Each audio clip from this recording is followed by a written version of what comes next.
Señor, trae de tu paz a nuestras vidas, trae la bendición que trae el estar en tu presencia. Permites, mi Dios, que a través de la palabra podamos escuchar tu voz y tu corazón y podamos el día de hoy tomar una orientación que te agrade, Señor, que te bendiga. Que el día de hoy podamos nosotros, Señor, mirar a aquellos que no estamos mirando, a tener en cuenta a aquellos que no lo hemos tenido. Te doy gracias, maravilloso Dios. Háblanos en esta hora, en el nombre de tu Hijo amado Jesús. Amén y amén. La palabra del Señor la vamos a encontrar en esta hora en Génesis 29, capítulo 2, versículo 2 y 3. Y dice así: Y miró y vio un pozo en el campo, y he aquí 3 rebaños, las ovejas que yacían cerca de él, porque de aquel pozo abrevaban los ganados. Y había una gran piedra sobre la boca del pozo, y juntaban allí todos los rebaños, y revolvían la piedra de la boca del pozo, y abrevaban las ovejas, y volvían la piedra sobre la boca del pozo a su lugar. Toma asiento, iglesia. Quiero hablarte de esta escena del pozo. Cuando nosotros miramos alguna sombra o alegoría en el Antiguo Testamento, podemos ver que muchos de los matrimonios o de las parejas, de los patriarcas, de los primeros que se iniciaron o tuvieron un encuentro junto a un pozo. Lo vemos nosotros que en este caso Jacob se encuentra con su esposa. Vemos nosotros como Isaac, Rebeca, Jacob tuvieron un encuentro, inclusive Moisés y Séfora. Y esto habla acerca de que ellos se acercaron justamente a esa vertiente, ese lugar, a poder beber, a poder en ese contexto, el poder tener una relación, poder tener una alianza, poder hacer un acuerdo. Cuando nosotros miramos, la palabra del Señor continúa diciendo: y les dijo Jacob: hermanos míos, ¿de dónde sois? Y ellos le respondieron: de Harán somos. En este lugar nosotros vemos como en aquel pozo ellos estaban abrevando, estaban dándole agua a sus ovejas. ¿Y por qué empiezo en este mismo pozo? Porque es el mismo pozo que nosotros podemos encontrar en el Evangelio según San Juan, donde la samaritana se encontró con nuestro Señor Jesús. El día de hoy pretendemos ponerle una portada a lo que por muchos años fue el sentir de poder iniciar en este lugar, aunque sea como un grano de mostaza, aunque sea como un primer paso, aunque sea de alguna manera poder concientizarnos para poder colaborar, orar y enviar también misioneros. No soy la mejor persona capacitada para hablarte del tema. Hay muchísimo para hablar, y cuando yo, que considero haberme enamorado del Señor, sentí que realmente la pasión la pude adquirir el día que escuché un misionero. Me gusta la enseñanza de la palabra, me gusta la predicación de la palabra, pero el día que yo pude escuchar el mensaje desde un misionero, entonces pude entender la desesperación y la urgencia del mensaje que nosotros tenemos. Venimos, nos sentamos cómodamente en una iglesia que buscamos climatizarla, que buscamos armonizarla, hacer todo lo más ordenado, hermoso posible, cómodo para nosotros, organizadamente, inclusive hasta el sonido, que tengamos sillas cómodas, que la temperatura también esté bien. Pero nos preguntamos realmente si esto es centrado en lo que nosotros sentimos, lo que nosotros queremos o lo que el Señor está esperando. Y te vuelvo a decir, no soy la persona más indicada para hablarte de las misiones porque desconozco muchísimo. Lo que sí puedo decirte es que el mensaje que el Señor nos entregó a nosotros es un mensaje que tenemos que aprender a darlo con pasión. Escuché a un misionero, un relato que él hizo que me llevó a mí a pensar en muchas cosas, y él dijo que Mientras él lo contaba el relato, él iba en una lancha, no estaba ni sentado en una oficina, ni estaba en un lugar tranquilo y cómodo. Él iba en medio de un río similar a los del Amazonas, abriéndose paso con un machete para poder cortar las lianas, para que él pudiera atravesar con la barquita que estaba llevando. Y él contó un relato mientras iba pasando, que hacía una semana atrás, en el lugar donde él estaba atendiendo, llevando el mensaje del Evangelio, había una joven mamá que había dado a luz un bebé prematuro. El bebé tenía mucha discapacidad, mucha dificultad para poder sobrevivir. Si no lo atendían médicamente, no iba a poder sobrevivir. Entonces la mamá estaba ahí, a veces con su limitación, no tan solo a veces de la tecnología que ellos no tenían porque estaban selva adentro, sino que tal vez estaban ignorando un montón de cosas. Entonces el misionero, que generalmente los misioneros tienen profesiones humanitarias, buscó a otro asociado que prestara una lancha para poder llevar a la mamá y al bebé para que lo pudieran atender médicamente. Dice que para poder llegar tenían que salir muy temprano en la mañana y llegaban hasta muy tarde en la noche al lugar de la asistencia médica. Iban muchas horas y dice que bajó al lugar del bajo cubierta la mamá con el bebé porque ahí estaba convaleciente. Y ya llevaban mucho tiempo de camino y entre tanto él bajaba y veía lo que podía llegar a pasar. Y cuando faltaba prácticamente una hora para llegar, baja el misionero y le dice a la mamá que se prepare, que ya va a llegar, que no se preocupe. Y cuando baja, ve que la mamá está sola, ya no está el bebé con ella. Entonces le dice, ¿qué pasó con el bebé? Y él le dice a la mamá, lo que pasa es que el bebé murió hace como 2 horas atrás.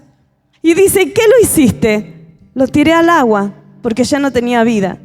Y dice que él se quedó impactado de lo que la mujer había hecho en la frialdad con la que había actuado. Y él llamaba la atención a la audiencia a quien le estaba contando el relato de que así a veces es la iglesia ante la indolencia de aquellos que están enfermos, muriendo y no nos damos cuenta. La mujer vio que el niño murió, lo echó al agua y siguió su vida. Y dice que a veces en la iglesia nosotros estamos de igual manera, indolentes ante la necesidad que alguien puede tener. Y estamos continuando el camino de nuestras vidas como si nada pasara. Estamos volviéndonos a nuestra casa, a nuestro hogar, con nuestras preocupaciones y nos olvidamos de aquellos que tal vez en un estado hoy de enfermedad o de muerte a causa del pecado están siendo llevados por las corrientes de este río, que es el mundo, la corriente de la influencia, de la ignorancia. Y hoy, que es el día de la cultura, yo quiero volver a traerte allá donde Jesús hablaba con la samaritana. Y en la palabra del Señor, en el Evangelio según San Juan, desde en el capítulo 4, del versículo 13 en adelante, la palabra del Señor dice que Jesús tuvo una reunión con una mujer samaritana. ¿Y por qué menciono a los samaritanos? Porque los samaritanos tipifican en la palabra a las naciones. Israel quedó siendo dividido, Judá quedó siendo los judíos, y Samaria, que fue el reino del norte, se mezcló con tantos pueblos que en la palabra Samaria significa las naciones de la tierra.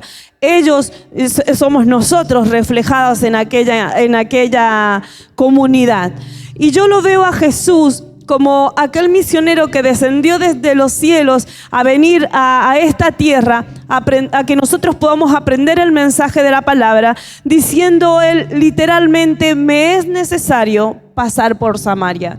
Que pudiéramos nosotros escuchar, me es necesario llegar a la vida de cada uno de ellos. Y dice que hablando con aquella mujer, dice, salió de Judea y se fue otra vez a Galilea y vino a una ciudad de Samaria llamada Sicar, junto a la heredad de Jacob, que le dio a su hijo José.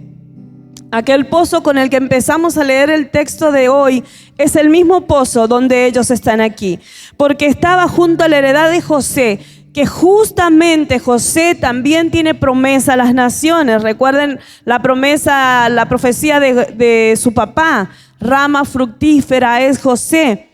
Dice, sembrada junto a corrientes de agua. Esa rama fructífera, en esa promesa, estamos hablando en esta región. Y dice, y estaba allí el pozo de Jacob, el que empezamos a leer. Entonces Jesús, cansado del camino, se sentó junto al pozo y era como la hora sexta, las 12 del mediodía. Vino una mujer de Samaria a sacar agua y Jesús le dijo, dame de beber. Pues sus discípulos habían ido a la ciudad a comprar de comer y la mujer samaritana le dijo, ¿cómo tú siendo judío me pides a mí de beber que soy mujer samaritana? Porque judíos y samaritanos no se tratan entre sí. Respondió Jesús y le dijo, si conocieres el don de Dios y quién es el que te dice, dame de beber, tú le pedirías y él te daría agua viva. Y la mujer le dijo, Señor, no tienes con qué sacarla y el pozo es hondo. ¿De dónde pues tienes agua viva? ¿Acaso eres tú mayor que nuestro padre Jacob? Y que nos dio este pozo del cual bebieron él, sus hijos y sus ganados. Y respondió Jesús y le dijo, cualquiera que bebiere de este agua volverá a tener sed, mas el que bebiere del agua que yo le daré no tendrá sed jamás, sino que el agua que yo le daré será en él una fuente de agua que salte para vida eterna. La mujer le dijo, Señor, dame de ese agua para que no tenga yo sed, ni venga aquí a sacarla. Cuando nosotros miramos este contexto, podemos ver cómo la mujer está hablando de una actividad cultural. Y tomo esta palabra por el siguiente desafío. Dice, de este pozo bebió nuestro padre, sus hijos, su ganado. Justamente ese pozo simboliza esa provisión cultural en la que nosotros nos movemos. Aquella cultura que provino de nuestros padres, que provino de nuestros hijos y que nosotros le heredaremos a ellos. Y entendemos como un centro cultural diferentes aspectos y círculos en los que nosotros nos relacionamos a diario y vamos creciendo a diario. Uno de ellos es la familia, el primer círculo cultural en el que nosotros estamos inmersos o nos desarrollamos o nos insertaron es la familia. En la familia aprendemos cómo hablar, aprendemos los modismos, aprendemos las frases, aprendemos las reseñas, aprendemos lo que somos, quiénes somos y de dónde venimos. A menudo las personas a mí me preguntan si yo soy de alguna nacionalidad no argentina, porque me dicen que hablo diferente a lo que puede hablar la Argentina, o tengo un acento diferente, y yo digo, yo soy de Mendoza, lo que pasa es que mi mamá es de La Rioja y mi papá es de San Luis. Entonces, esa fusión cultural trajo a nuestras vidas un acento particular. Cada uno de nosotros viene de una familia donde llamamos a las cosas de una manera particular, donde a veces decimos una palabra y sabemos a qué significa. ¿Quién no tiene en su casa un plato que surgió de una situación? Mi papá hacía de comer y le ponía nombre a las comidas. Y así tal vez muchos de nosotros tenemos alguna tradición que surgió a causa de algo, porque la familia es nuestro primer anillo cultural. En ella nosotros aprendemos cómo sentarnos a la mesa, las cosas que son adecuadas o no. Más allá de tener una sociedad que nos modele ética y moralmente las facultades que tenemos, en cada familia se diferencia lo que es bueno de lo que es malo. Porque yo conozco familias donde hay cosas que son malas y las toman como buenas. Y conozco familias que tienen unas actitudes, no sé, de respeto, que son diferentes. Yo, por ejemplo, veo que hay familias que los padres y los hijos toman juntos o fuman juntos, y hay familias donde el hijo, aunque fume, no fuma delante del padre, porque son costumbres que cada familia va a tener. Desde que los niños nacen hasta que empiezan a ir al colegio, que es el segundo círculo cultural que nosotros tenemos, nosotros somos responsables de cómo ellos hablen, cómo ellos se porten y de las elecciones que tengan, aunque lo vamos a hacer toda la vida. A veces preguntamos, ¿quién te enseñó a hablar así? Pero somos nosotros los que tenemos el contacto con ellos, los que le permitimos, los que estamos abriendo un camino para ellos. Es la familia, el primer centro cultural a lo que nosotros tenemos que ser, si así quisiéramos ser los primeros misioneros, a nuestra familia. porque en ellos nosotros estamos aprendiendo. Segundo círculo que nosotros tenemos es la escuela, donde los niños ya no van a ser formados, sino van a ser educados. Pero también es un lugar cultural, donde ellos beben de las acciones o de las información que se le puede dar. Cuando nosotros miramos en la tierra, vemos que el adoctrinamiento de las escuelas para nuestra familia a veces no es el que nosotros insertamos en nuestra casa. Porque nosotros le enseñamos valores que luego en la escuela no los ven como normales. Entonces yo tengo que tener una cultura fuerte para que no se rompan los vínculos de enseñanza que yo di en casa. A veces la escuela ayuda en algunos comportamientos, pero en cuanto a algunos adoctrinamientos no tanto. Sea el primer nivel inicial, secundario, terciario, es un lugar de factores culturales. Y luego tenemos la sociedad, donde los chicos ya salen formados y también es un lugar cultural donde ellos aprenden adaptación, donde ellos aprenden cómo van a decidir cómo vestirse, a qué van a pertenecer. Entonces, todos estos lugares culturales es donde nosotros bebemos y nos alimentamos y nos saciamos. Esos anillos culturales son los que aquella samaritana le decía a Jesús. Jesús, Jacob empezó y se abasteció de esto. Bebió y le dio vida. También lo hizo su familia. También lo hicieron sus hijos. Y posteridad tras posteridad. Porque justamente las familias o las sociedades se nutren de aquello que estaba en ese pozo. ¿Qué simboliza ese pozo? Significan las tradiciones, significan las costumbres, los modos que nosotros tenemos, que no siempre tienen que ver con agradar a Dios. Y ahí es donde empieza siquiera el trabajo misionero o evangelístico o como iglesia. Jesús se sentó con aquella mujer a hablar y aunque tenían una cultura diferente, tenían un mismo idioma. Bueno, las misiones es evangelismo en otra lengua, en otro idioma. Hay veces que uno pareciera que habla con el otra persona en castellano y habla o por generaciones diferentes términos y a veces no nos entendemos. Pero imagínese lo que debería ser llevar el evangelio a una lengua que usted no entiende nada. A alguien que ni siquiera con señas puede hacerlo. Hoy hay muchas naciones que sí se les ha llegado el mensaje, pero hay muchas naciones que no. Y una de las señales de la venida del Señor es que el evangelio sea llevado a todo lugar.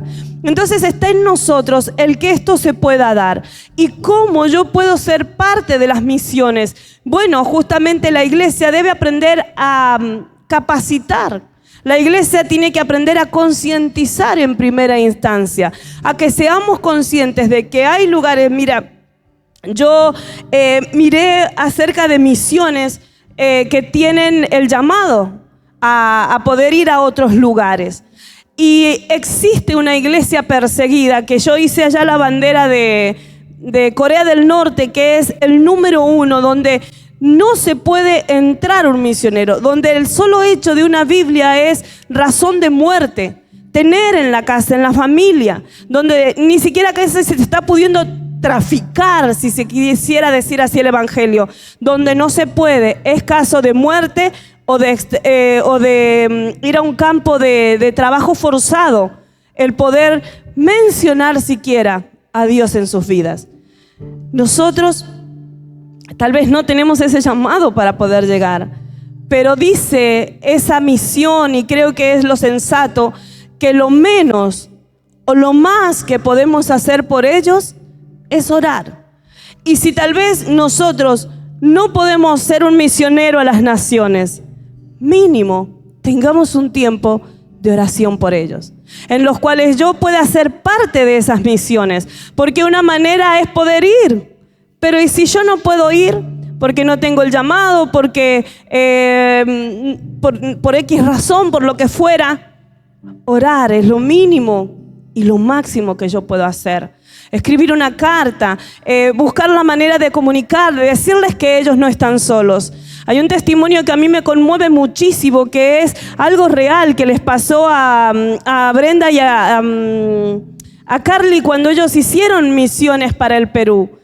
Ellos iban en un barco que tenía capacidad para cierto número de misioneros, entonces ellos todos tenían una logística en el barco. Y Carly hacía la cartografía, iba mirando las ciudades dentro del perímetro donde ellos iban subiendo en las ciudades portuarias, entonces iba diciendo a qué lugares alcanzaban por tiempo. Bajaban, descendían en una ciudad, se esparcían durante el radio, eso les permitía llegar las horas que iban a estar y tenían que volver a la noche al barco a poder seguir el recorrido. Dice que una de esas noches ella tiene el sentir porque mira un pueblo ahí en el barco, en el mapa, pero estaba fuera del lugar que ellos tenían que recorrer. Entonces dice que ella les dijo, ¿por qué no hacemos este pequeño pueblo que está acá? Le dijeron, no, porque no se puede, porque no podemos desviarnos, porque ellos ya van con un programa. Y ella insistió. Ella dijo, si esta comitiva va para este lado y esta la dividimos, aunque un poco más pequeño, y pueda llegar, podemos avanzar y tocar esta ciudad. Y fue una cuestión que ella insistió porque lo sintió en su corazón. A la otra mañana, ella pudo lograr que se hicieran los planes que ella tenía. Entonces dice que un poquito de los misioneros se desviaron hacia ese otro lugar donde ella les había marcado. Cuando llegaron, la pastora que estaba pastoreando esa pequeña aldea no estaba. Entonces ellos atendieron a los chicos. Algunos usaron los recursos que tenían, miraron la forma de comunicarse y de darles el evangelio. Y la pastora llegó hasta la tarde porque había haber una familia que estaba selva adentro, que estaba enferma. Cuando vuelve la pastora y vio los misioneros que estaban ahí, no hizo más que glorificar el nombre del Señor, gozarse y llorar, porque ella había tenido una charla desde esa mañana que salió hasta ver la familia, había tenido una charla con Dios. Y la charla que ella tenía con Dios era, Señor, estoy cansada y me siento sola. Estamos en un lugar tan inhóspito y tan lejano que nadie sabe de nosotros. Yo necesito de alguna manera ayuda, necesito de alguna manera asistencia. Y esa oración, esa pastora la fue haciendo en medio de la selva, solo ella y Dios. Y Dios, la noche anterior, ya había hablado al corazón de Carly para que ellos pudieran pasar y llevar el evangelio y pudieran reforzar, y le llevaron provisiones y hicieron una obra misionera hermosa. Y ella pudo mirar que ella no estaba sola. Hay veces que los misioneros no es que están saliendo de su hogar, yendo a la reunión y volviendo, privándose de algo. Dejaron todo, su casa, su comodidad, para ir a gente que no conocen, gente que hasta se los puede comer porque la cultura son caníbales, gente que está dispuesta a morir por enfermedades, que ha muerto. Su papá murió, pero su hijo tomó la bandera, el legado para poder seguir predicando. Las misiones no son cosa para gente no cobarde. Las misiones son para gente valiente, para gente determinada. Y si ya que nosotros, hasta que Dios levante los misioneros de esta casa, podamos nosotros estar orando, concientizándonos, movilizándonos, teniendo un tiempo para que aquellos que sí están insertos ya, para aquellos que sí están trabajando, no bajen sus brazos. Porque hoy la iglesia perseguida no tan solo se ha intensificado la persecución, sino que se ha extendido. Y ya nosotros aquí en Canadá, el mandatario de hace unos meses dijo que el peor enemigo que había tenido su nación era el cristianismo. Entonces nosotros vemos que estamos entrando en tiempos finales, pero donde la iglesia también va a ser fortalecida. Aquella samaritana, hablando tal vez y alegóricamente las naciones a través de esa mujer, decían, Señor, la tradición nos ha sostenido. La tradición nos ha mantenido, nos ha dado identidad. ¿Sos vos mayor acaso que nuestra tradición? Y Jesús es la tradición que nosotros deberíamos de tener. Él le dijo, el que beba del agua de este pozo, el que se refugie en la cultura, el que se refugie en esta tradición, en las obras tal vez ancestrales, siempre va a tener la necesidad de buscar otra satisfacción. Pero el que me tome a mí, dice él, que es la fuente del agua viva, va a vivir una vida en plenitud. No va a tener necesidad ni carencia de nada. La palabra del Señor Dice que Él se manifestó y Él dijo que el que cree en Él, de su interior va a correr un río de agua viva. Y ese río de agua viva es el río que surge desde el trono, que es para sanidad de las naciones. Cuando nosotros lo tenemos a Cristo, cuando somos portadores de este Cristo, podemos llevar a cualquier lugar donde vayamos, a cualquier cultura, a cualquier lugar donde estemos. Es agua de vida, que es lo que ellos necesitan. La palabra del Señor dice en Proverbios 25:25, como el agua fría al alma sedienta, así son las buenas nuevas de lejanas tierras. Esa palabra, buenas nuevas, que está allí es la palabra evangelion, que es la palabra de las buenas novedades, de las buenas noticias. El mundo debe saber que tiene una oportunidad. El mundo debe saber de que no están perdidos para siempre. Pero hay culturas que no tienen ni idea. Hay culturas que no les importa recibir el evangelio, pero lo ponen como algo más, no como el centro de su vida. La gente en la India tiene cantidad de dioses, cantidad de ídolos.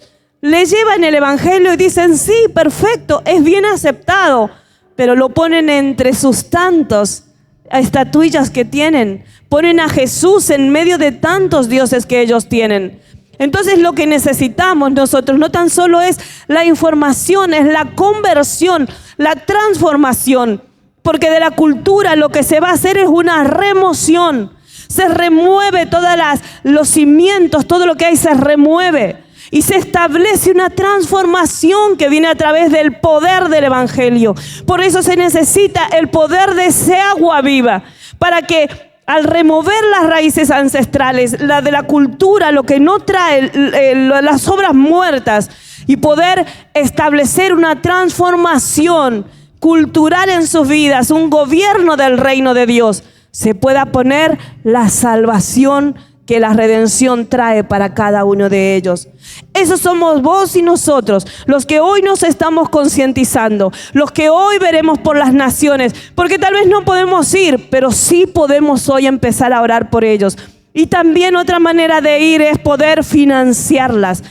55 euros, que no sea el cambio de moneda de hoy, se puede sostener un misionero en España, por ejemplo. Y vos decís, no, pero la lengua española, cualquiera, lo que sea, ahí van muchas colonias francesas, africanas, de muchos lugares que necesitan el evangelio, donde tal vez hay otra cultura mucho más tradicional, más cerrada, donde el evangelio es difícil que pueda entrar. Entonces, tal vez es la misma lengua, pero la cultura es un manto difícil de poder conmover. Entonces nosotros que estamos aquí en nuestra casa, tal vez que termina la reunión y podemos volver a nuestro hogar, ver nuestros seres queridos, podemos tomar esa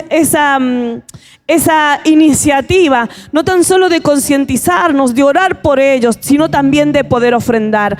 Vos mirá que dice la samaritana, hay una necesidad en nuestras vidas, dice el poder beber, y dice que aquel pozo tenía el mal sistema de que tenía en la boca una piedra. Es decir, que todavía de lo que ellos bebían, el agua que tenían, tenía un difícil acceso.